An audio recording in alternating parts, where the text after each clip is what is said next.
Directors of photography, Cathal and Owen McPolin. Visual effects supervisor, Chris MacLean. Production designer, Rory Cheyne. Hair and makeup designer, Nadine Prigge. And supervising sound editor, Joe Bracciale. Some of the talented artisans behind the Apple TV Plus series Foundation.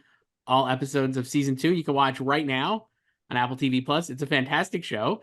And I guess I was on to start it. Chris, in another interview I was watching, you said a goal was to get people the scope they don't expect to see on television with this series. So for the second season, kind of how did you guys approach that North Star? And I guess, Chris, maybe you could start, since that was something I heard you say previously. We were tasked with trying to figure out how to make season 2 bigger and better and more fantastical than season 1. Season 1 was a hard opening act to follow. But season 2, I think everybody on this call will agree that we turned it up to 11 and did our best to try to make it as good as we could. Obviously, everybody has their own perspective on this. I'd throw it to Owen or Cathal or Rory or even Joe to talk about their side of it. But for us, we were trying to turn up the volume on the visual effects for season 2, and there were a lot more visual effects. I don't know if they were as scopy or as fundamentals to the series, but we tried to keep that all in mind, keep in mind what we did on season 1. But I'll toss it to everybody else to talk about that. Well, Rory, how about you? I mean, I think the production design is the show goes to all these incredible locations, and new planets are in season 2, or going into all these great places. I think one of the things that I love about watching the show is that you have these visual, everything feels so real, even though there obviously is so fantastical, and the visual effects and the production design, everything is kind of blended together to feel so tactile. And I guess how did you kind of approach this in the second season, and kind of creating these new locations and new worlds? It started early. David Goyer and I usually meet a year in advance to start the season. So we met during the end of season 1. And I get a beat sheet from David of what worlds we're going to go to. So then I jump on an airplane or a bus or a motorcycle or whatever, and I start traveling around trying to find some cool architecture. And in season 2, we were in Ireland. We were in the Canary Islands, and I think we were on at least 4 or 5 islands of the 7. And then we finished our time back in the Czech Republic. And we were all over, based in Prague, and then all over the Czech Republic as well. And with that sort of library of locations, we're able to sort of let the show breathe and sort of extend out and sort of find those worlds, because we had Ignis to adventure in, which was a new planet. We had Siwenna, which was sort of a farming planet. And we were back in Trantor, obviously, and we were back in Terminus. It was a lot to sort of look at, a lot to sort of build. And, from everybody here, we were able to sort of knock it out of the park again, I think. Joe, was it also adapting those new worlds? How does that affect the sound, I guess, as well? Are these new locations, does that present new challenges to you in the sound? Yeah, definitely. From a sound effects standpoint, we don't really have a lot of things from season 1 other than Trantor and Terminus that we can sort of go back to and use. That things that have been built and set out. There's always new planet sets. There's always new guns and weapons. There's new creatures. So all these new things which look great, and shooting these real world things and going to these places, they add another level, like you were talking earlier, this tactile, it feels so real shooting in these places. So yeah, there's always having to create new sounds. We don't have a lot to carry over season to season all the time.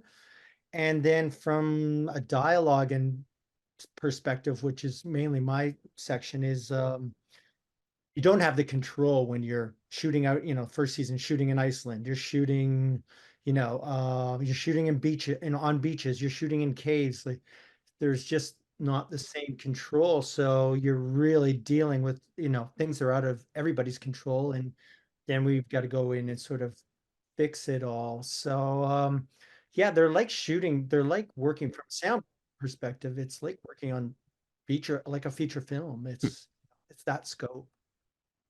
For Cathal and Owen, you guys, like as cinematographers, I think you shot 8 of the 10 episodes here in season 2. Are you like, I guess how much are you guys collaborating, if at all? Are you like sharing information and finding things out, like, or like kind of like, does that work, or are you kind of both siloed and doing your own thing? Go on, Cathal. Go ahead. We're two No, Irish, so we're connected at the hip. So yeah, look at it. We were, of course, always talking about it, and I mean, look at, and I'm sure Owen will say this as well. Like, it's all about collaboration, and not just between us, but between Rory and Chris and Nadine, everybody who's making it. Like, we're all, as Rory said at the beginning, it's all trying to knock it out of the park. So it's all about collaboration. I mean, in terms of like, did we like sets the same way? Sometimes, and sometimes we didn't. I mean, but we were shooting different scenes in different sets. So sometimes, as myself and Owen said before, it needed to suit the story. And sometimes, like I remember, Owen opened up a set for episode 2 or something, and then I had the same set in episode 10, and it was a very, very different tone. And I remember, going in, chatting with Rory, look, at this is what we're thinking of doing. And once we kind of justified it to ourselves, they were lit very, very differently, but it was telling the story of the time. So in that way, of course, we collaborated, yeah. And that was the big thing for me that I enjoyed about the season, was the collaboration between all of us here and many more, to get the visuals that are there. And Owen, you probably say the exact opposite thing. I'm joking. No, not at all. I mean, I think, and to be fair dues to Rory, because Rory had to go out and trains, planes, and automobiles a year ahead. And then, like a big circus, we followed him around the world. So sometimes you'd find yourself in the Canaries, sometimes in Limerick, or whatever the location was, and they were always amazing, right? So it was for us, and I think Cathal would agree with this, we just captured it. Sometimes get out of the way and just get what's there. And I know, even from a sound perspective, what we're trying to get is to get as much as we can in the can, and then try and then, I suppose, refine that down into what ultimately we give to Chris. And then he expands that world. So we're all kind of following each other in processes that are related, but somewhat unrelated as well, but all contribute to what you see. And it's a vast machine. Like, there was one day, I remember, I don't know, Cathal, if you remember this, when we showed up first in the Canaries, I think it was Lanzarote, and there was literally a town built in the middle of this desert. I think it was New Terminus. And the whole scale of the project became apparent to me at that point. And then you kind of go, how do we hold the whole scale of this thing?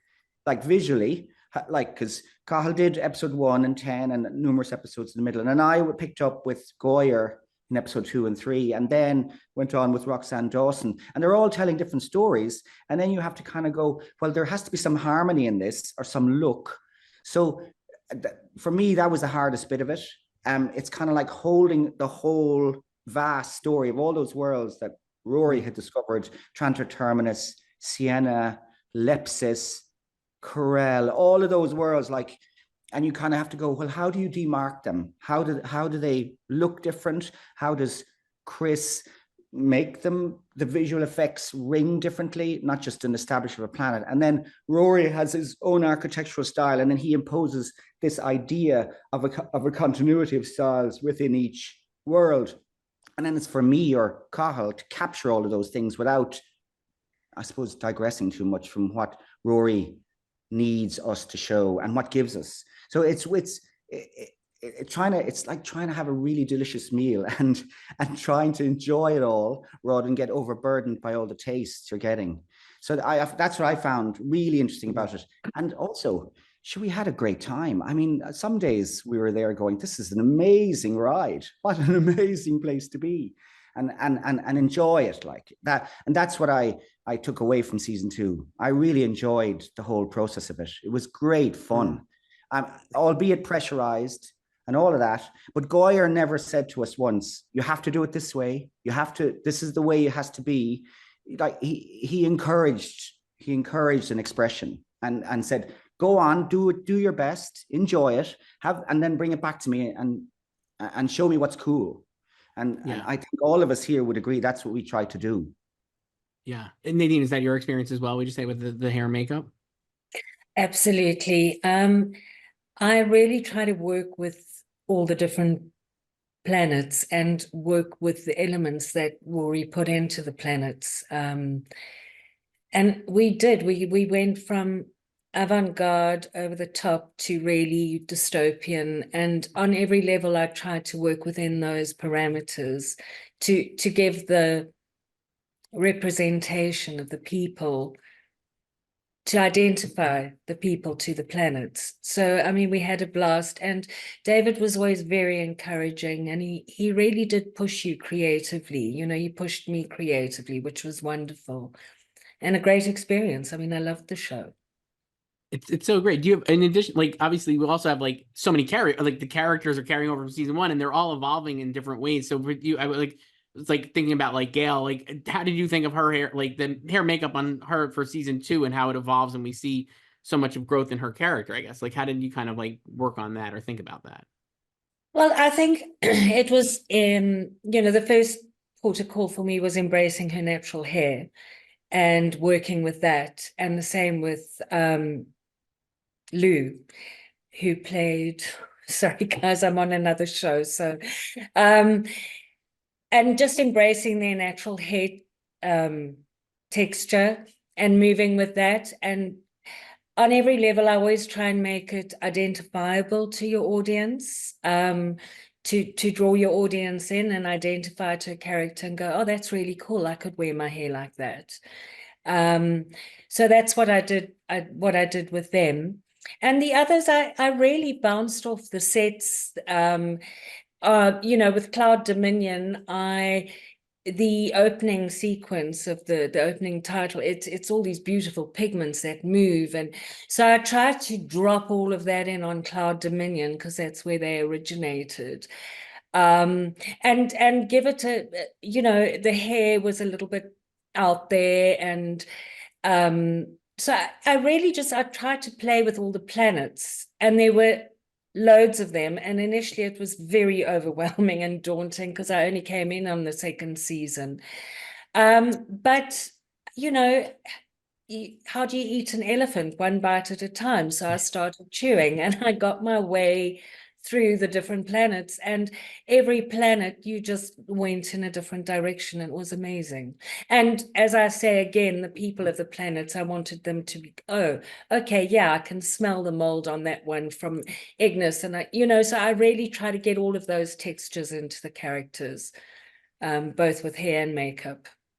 Rory, for you, when you're like taking these real life locations, I guess, and how do you consider like what are you adding, or how do you kind of like keep track of what you're going to add, or like how much are you trying to find, like, are there places where you're like, this actually looks, this will be fine, we don't have to do much to it to like dress it up to make it look like it's from another world, or like how do you kind of like figure that out? Sometimes it's harder to make it look like it doesn't come from another world than it is to. So so when I really played it down, I used a lot of texture in the hair, a lot of crimping and curling, and very unstructured in its structure. The palace, or Trantor, was very avant-garde, very stylized. Obviously, the Dawn, Day, and Dusk, they started moving out of their identical character looks, which was also fun to develop with Day. Yeah, it was a huge creative ship to drive, both hair and makeup, and I had a blast doing it. And I hope I represented everything that Rory had put together properly. You know, I really wanted to represent where we were on what planet and how it evolved. You know, even the military, everybody had almost exactly the same hairstyle, and it was slightly avant-garde. And yeah, I had great fun playing. Yeah, Rory, would you take? I mean, you like same kind of thing. Do you feel like how do you kind of figure this out, map it out, and like how did you find all that like kind of creatively? Well, it is such there's so much scope in the show because we go to so many places and we have so many locations and so many sets that we're building. We also still have to keep it in the same umbrella of foundation, so it's not sort of too drastically sort of out there, so that everybody can sort of kind of relate to it. And really, you know, I look at what I have. I know we were going to be in the Canaries and in the Czech Republic for a big chunk of the show, and I sort of see what is out there for me. And in the Canaries, there's a lot of Carlos Scarpa, or not sorry Scarpa, but Calatrava. So it's sort of, you know, looking at that architect and say that could that fit into Trantor, which is sort of lead it into Trantor. And then I had another planet, Siwenna, which sort of stayed in the Canaries, and I was sort of looking at the architecture there, and I was sort of going, let's go. I tend to go, you know, back a bit, like 60s or 70s, and I had Cesar Manrique, who has a big sort of stamp on the Canaries and this sort of amazing, very organic shapes, and that was sort of like our farming planet. And we had these amazing vineyards in Lanzarote, and the sort of the color of the huge big contrast between black and white worked really well for Siwenna, and then sort of led into the hair, into the costumes. It's sort of all a collaborative sort of effort to sort of really sort of focus in on what that world would look like. And then with Ignis was a tricky one because we had an ocean in Ignis, and our main sets for Ignis were situated in the Czech Republic, which is landlocked. So that was sort of a real tricky nut to crack.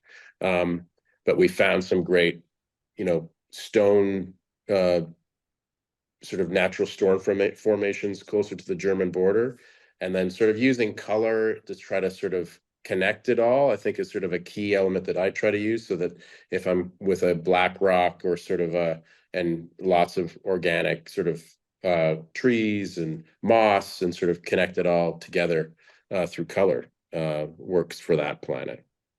Yeah, it's awesome. Chris, you are an Emmy nominee for the first season with these visual effects, obviously. So the bar is certainly high. So I guess in season 2, are you like, I think I saw something 4,000 effect shots, something absolutely, you know, mind-boggling with the number of effect shots. So like, is it like trying to keep that status, or are you really trying to like go further than what you did previously and like kind of like even push the envelope more, I guess? Well, I mean, quantity doesn't equal quality. Okay. We were actually at 3,200. We were under 3,000 on season 1. But you know, most shows like this, we do. You know, we would normally do 6,000 plus VFX shots on a 10 episode season, if you were doing hour episodes. So on our season, you know, with the help of Rory and with the help of folks like Owen and Cathal, we minimized that by having them shoot in the sets, you know, change the way they shot things, you know, keep it about the actors, all that sort of thing, so we can spend the money on the big shots. And that allows us to reduce the count, but spend it in a more qualitative way, where we can actually make sure it is, you know, it is making it on screen, as opposed to you know, a secondary or tertiary shot where, you know, you're topping up a set or doing a set extension that normally you wouldn't do. So I mean, you know, kudos to Rory and the DPs on the show for helping us out with that. Chris, I do want to ask a question though, if Joe has any insight into Becky's sounds. I know he worked mostly on audio for the actors and vocals, but if he knows anything about Becky's sounds, like they fucking nailed it.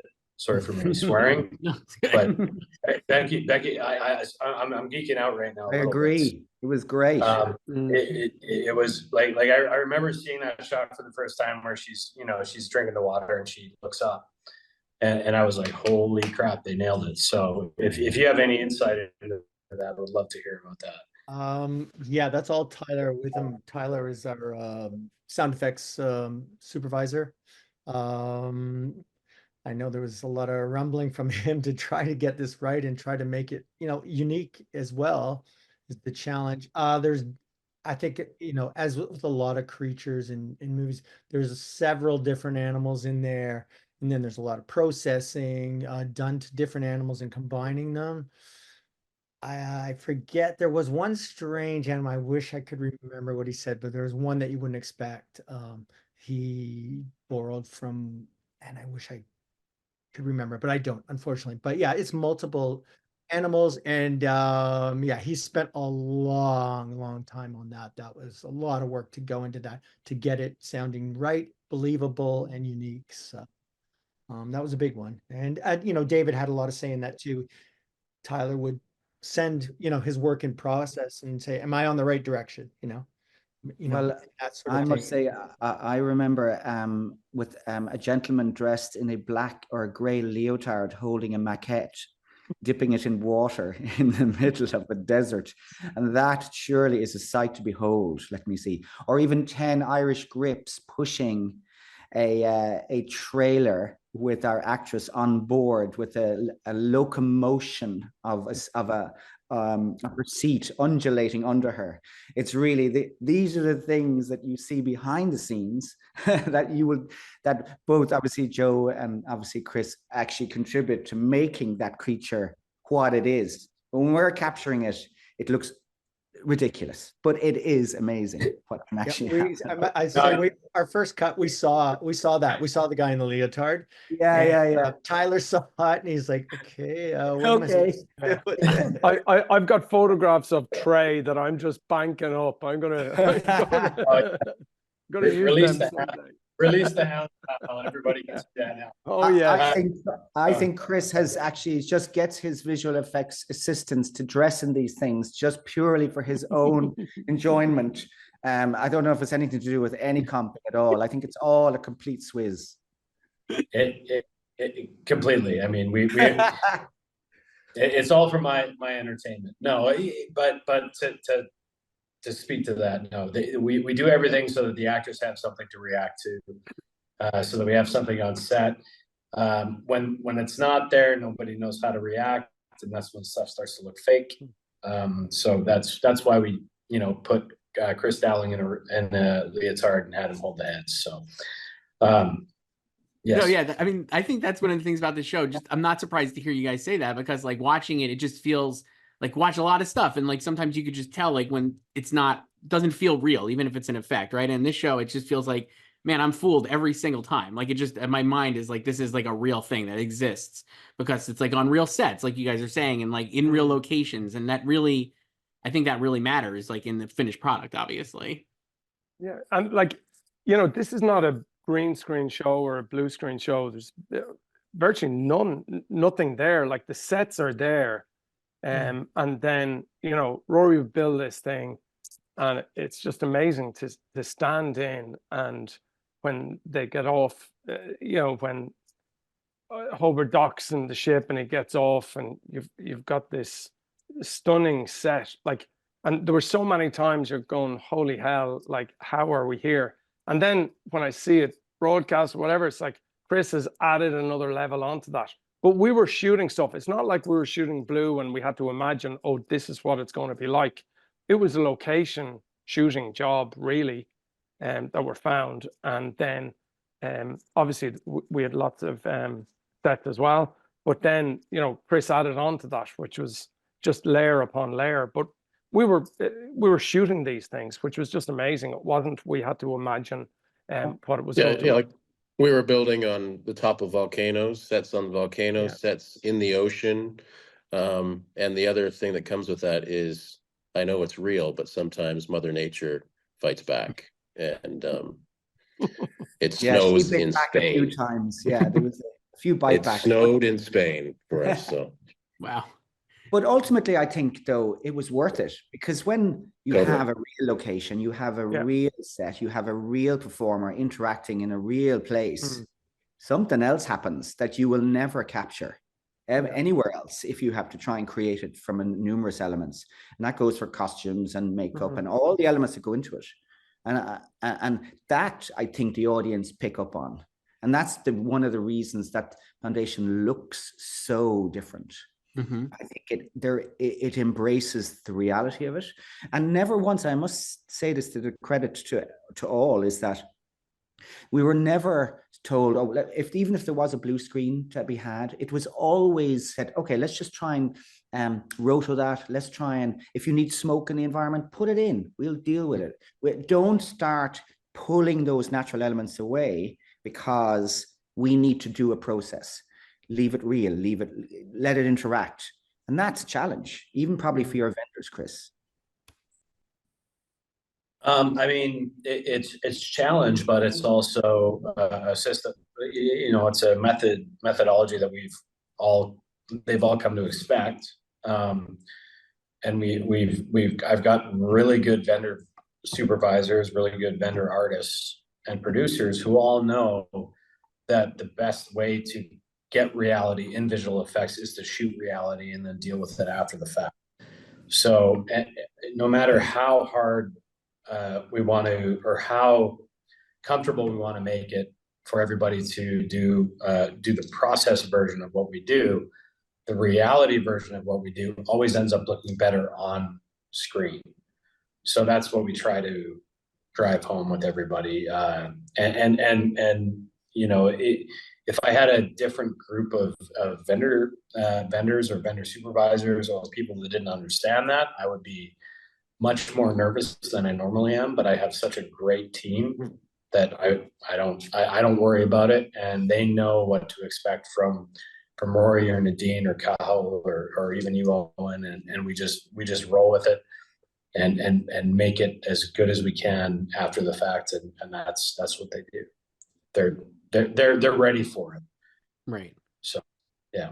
For Owen and Kyle, do you have are there moments that you remember, like you're saying, like doing stuff in camera or like stuff that you had to like pull off as DPs here in this season that stood out? Go ahead, Cathal. You had the first episode where you had to do some really interesting stuff. Well, look at the first episode, with a couple, reading it, it starts off with, Harry's in a dark place, which, isn't great for a director of photography to read. But anyway, and then it goes on to these mind-blowing sets as you read them.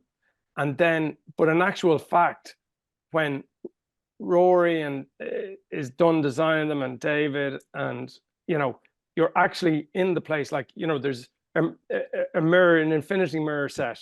And there wasn't much visual effects there. That was like an actual set. I mean, there was very little lighting there. It was very much just put Jared Harris in and shoot him, and that was it. There were other sets that were built that were just mind-blowing, within the Prime Radiant. So they were challenges to kind of overcome of how we would get around this. And working with Alex Graves, the director, we kind of came upon a theme that Harry's following one light, and that became thematically across these different sets. And then in the dark place, we came up with the idea of flashes, just so that it was telling the story in a different way where we could see the actual performance. But every set, Foundation is such that, in the first episode, I was shooting Lee having, a fight with the blind assassins, and I was shooting that like Ben-Hur. It was just it was firelight and, one light coming in, flaring the lens, and it was all silhouette, whatever. That was a Centurion fight. And then the next minute you're on a jump ship that Rory has designed, and you're trying to make that feel as if it's slowing down coming out of a jump. So it's just an amalgamation of all different things. Like Owen was saying, it was all there, but trying to make it under the one umbrella, which was a very vast umbrella that was Foundation. And I think, what Owen said was, just make it look cool. That's kind of it. If it looked good, it was from foundation but it was all there in camera, Yeah. you know. Owen, how about you? You Um, we had a line in the script where a character goes into a town in Siena and gets surrounded by a bunch of ne'er-do-wells. And in the script, it says it changes from day to night. And I turned around to Goyer and I said, you want that to happen in camera? And he goes, yeah. And I went, oh, okay. So I looked at the gaffer and I was going, how the hell are we going to do that? And there was 300 extras. And so it was a large cactus farm in the Canaries. Anyway, our gaffer, Barry Conroy, came up with a really clever solution. He said, why don't we just wait until sunset? If we wait until sunset, we can back the scene into that and we can take over the sunset with enough power to light this entire bowl of this sunken, I don't know, I'd say it was a good 400 meters wide, and by depth and width. And so we waited until it turned to night. We carried on with our lighting, which maintained the dusk. And then we just killed that and brought up all the night lights above them within the shot. But following on from that very quickly, which technically we were going, how on earth we're going to do it? Practically doing it was also difficult because we had two very strange and irate camels who were very attached to each other. One camel got very irate because the other one got a bit obstreperous and wanted to leave. He left. The other camel went a bit haywire and decided to leave by himself. And on his way out of that location, stamped on the main water supply for the entire cactus garden. It popped, went up in the air and flooded the set, and then all the lights went out. And I looked at Goyer and he went, what the hell? He said, don't worry, we'll get it all cleaned up. And don't worry, we'll plug it all back in. And we carried on an hour later and there was no problem. So speaking of what Rory was saying, sometimes locations, because you're there, it bites back. But because you're in it and you just deal with it, you have no resources except to figure it out. And that's I think a lot of what was really special about doing this job. Yeah, necessity is the mother of invention, right? Isn't that Invention. You're absolutely right. We MacGyver our way out of it. Yeah, it's really great. And that scene you're talking about is amazing. I've watched it many times because I'm just like, how do you guys, it's just such a great, again, you like, how did they do this? Is like a big thing I watch, I think, when I watch this show. It's so incredible. Obviously, I know some of you are working on the third season. I know you can't really say much, but I guess just a brief tease of what we can expect. I'm assuming more of the same and better would be maybe based on this conversation, but I guess like what would you tell people who are excited about season 3 of Foundation? Chris, anything you can add, or Owen?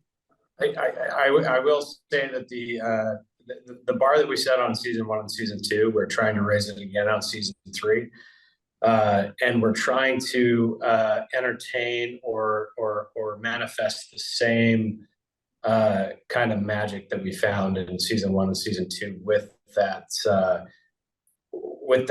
where is the line with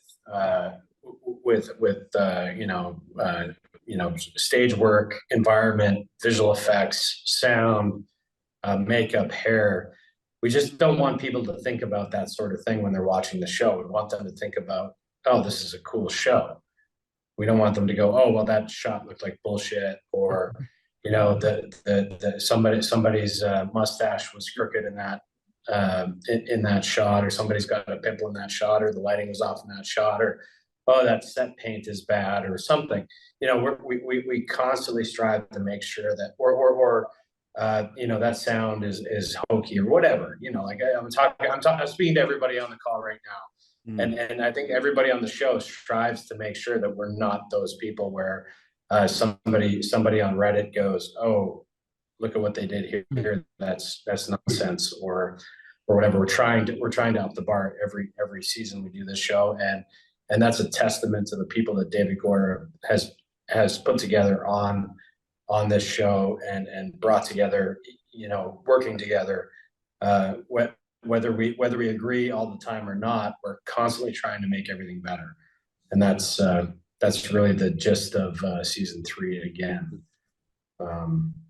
So I don't know. That's probably I would agree with that. I think what you're putting the finger on as well, I think, and I assume Rory, you'd agree with this too. This is to try and maintain the level of collaboration and also just enjoy the process. Because if you're not enjoying that process, it makes it more difficult. Whereas if you're enjoying it and you're actually, God forbid, stimulated by that process, you actually do your better work. And then that makes it easier. And so those problems inevitably that will come up, you'll be able to solve them more easily. So yes, I think to dovetail into probably what Rory will say is the ambition is always going to get bigger. Rory? I've never thought I would put shag carpet in a spaceship. So season 3, it happened. That's a great tease, and Yes. probably probably a great way to end it. I think all of like Owen saying, I think the enjoyment that you guys all have for the material comes through here, and then also in the show. And as a viewer, you're like excited by what you're watching because I think you could tell it's being made by people excited by what they're making. So it was great chatting with you all about Foundation season 2. All the episodes are available on Apple TV Plus. You can watch the first and second season, and we'll be on the lookout for season 3 as well. Thank you all so much for doing this. Appreciate it. Thanks, Chris. Thank you very Thank much. Take care. See you, Bye-bye. Nadine. Take care. See you guys.